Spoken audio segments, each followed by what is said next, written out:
ये आकाशवाणी गोरखपुर है। अब आप सोने निगम से क्षेत्रीय समाचार सुनिए। भारतीय जनता पार्टी की राष्ट्रीय कार्यकारिणी की 2 दिवसीय बैठक आज तेलंगाना के हैदराबाद में शुरू हो गई। प्रधानमंत्री नरेंद्र मोदी सहित पार्टी के वरिष्ठ नेता इसमें भाग ले रहे हैं।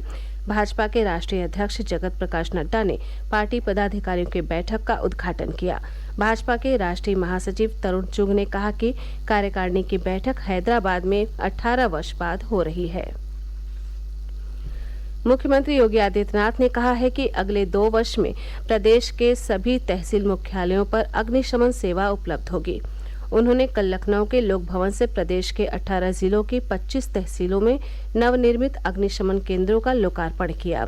श्री योगी ने कहा कि अगले 5 वर्षों में सभी ब्लॉक मुख्यालयों को भी अग्निशमन सेवा से जोड़ दिया जाएगा।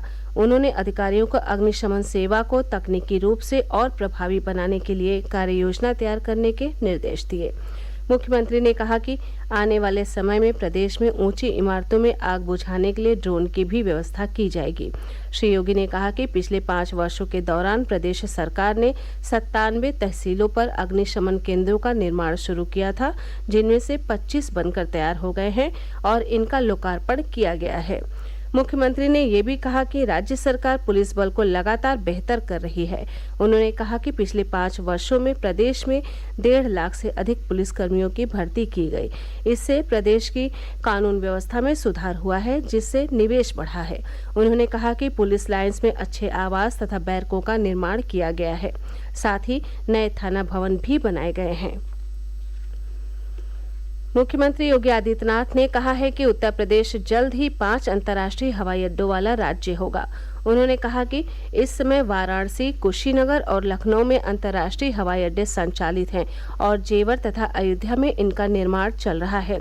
श्री योगी कल लखनऊ में प्रदेश सरकार और भारतीय विमानपत्तन प्राधिकरण के बीच राज्य के 5 जिलों अलीगढ़, आजमगढ़, श्रावस्ती, चित्रकूट और सोनभद्र में विकसित किए जा रहे हवाई अड्डों के संचालन और प्रबंधन के लिए समझौता ज्ञापन पर हस्ताक्षर के अवसर पर लोगों को संबोधित कर रहे थे। उन्होंने कहा कि प्रदेश में 4 वर्ष पूर्व तक 4 हवाई अड्डे थे, जिनसे मात्र 25 स्थानों की यात्रा की जा सकती थी, लेकिन आज प्रदेश में 9 हवाई अड्डों से उड़ानें उपलब्ध हैं और 10 हवाई अड्डों के निर्माण का कार्य चल रहा है। श्री योगी ने कहा कि आज प्रदेश से 75 स्थानों तक के लिए उड़ान भरी जा सकती है।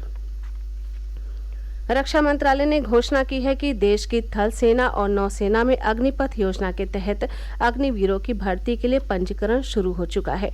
योजना के अंतर्गत थल सेना, नौसेना और वायुसेना में अग्निवीरों की भर्ती 4 साल के लिए होगी।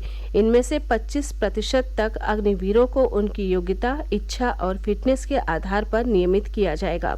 शेष 75% अग्निवीर 11 से 12 लाख रुपए के सेवानिधि पैकेज के अधिकारी होंगे। दूसरा कामकाज शुरू करने के लिए उन्हें योग्यता प्रमाण पत्र और बैंक ऋण भी दिए जाएंगे। अग्निवीर पुरस्कार पदक और बीमा के भी हकदार होंगे। पहले 4 वर्ष में सैनिकों को 30 से 40 हजार रुपए का मासिक वेतन दिया जाएगा। प्रदेश के परिवहन मंत्री दयाशंकर सिंह ने कहा कि वाराणसी के चौधरी चरण सिंह बस अड्डे को अंतर्राष्ट्रीय स्तर के बस अड्डे के रूप में विकसित किया जाएगा। वाराणसी में आज संवाददाताओं से बातचीत में उन्होंने कहा कि राज्य के 23 बस डिपो को अंतर्राष्ट्रीय स्तर के बस अड्डे के रूप में परिवर्तित किया जाएगा। पहले चरण में 18 डिपो का चयन कर लिया गया है। इनमें वाराणसी का अंतर्राज्यीय बस अड्डा भी शामिल है। परिवहन मंत्री ने कहा कि प्रदेश सरकार सड़क परिवहन को सुचारू बनाने के लिए लगातार कार्य कर रही है। परिवहन विभाग की सुविधाओं में पहले की तुलना में काफी सुधार हुआ है। उन्होंने कहा कि परिवहन निगम ने यात्रा मार्गों पर ढाबों से अनुबंध किया है और विभाग की बसें अब इन्हीं ढाबों पर रुकेंगी।